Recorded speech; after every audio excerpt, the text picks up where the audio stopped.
जय मिथिला, जय मैथिली, राधे राधे और जय साईं बाबा।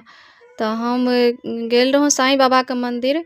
तऽ ई हमर बौआ छी और बुच्ची, तीनू गोटा हम गेल छलहुँ साईं बाबाके मन्दिर। बुच्चीके इसकुलके बगलेमे छथिन और बहुत सुन्दर छथिन साईं बाबाके मन्दिर। मतलब की मतलब अहाँके हम बयाँ करू, बहुत सुन्दर मन्दिर, बहुत पैघ मन्दिर छै एतऽ और सब देवी देवता एतऽ छथिन। तऽ देख सकै छियै एहिठमासँ जायवला छै और ई भगवतीके मूर्ति छै। एतऽ ने दीप हमेशा जरैत रहै छै, एहिठमा हमेशा दीप जरैत रहत। और एतऽसँ मतलब जायके रास्ता छै। तऽ ई देखियौ साईं बाबाके मन्दिर छियै, एतऽसँ जाइ छै। एतऽ हमेशा मतलब हवन होइते रहै छै, मतलब हवन कुण्ड छै एहिठमा। और ई काफी बड़का मन्दिर छै, देख सकै छी अहाँ सब।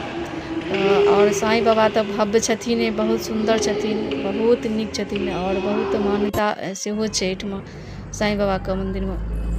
तऽ एतऽ हमसब गेल रहौं तीनू गोटा, देखियौ साईं बाबाके और बहुत सुन्दर साईं बाबा लगै छथिन। तऽ ओम साईं राम सब लिख कऽ भेजब। और ई छथिन माता काली जी।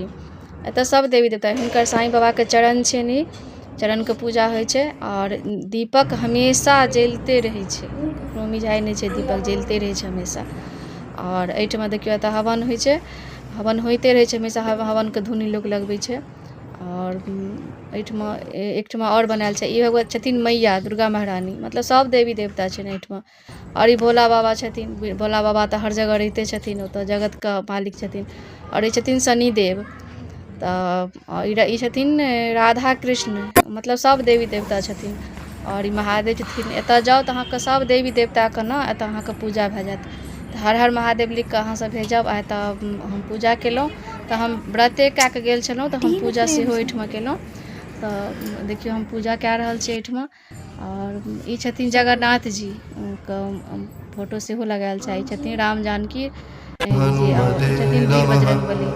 जय साईं राम लिख कऽ भेजब।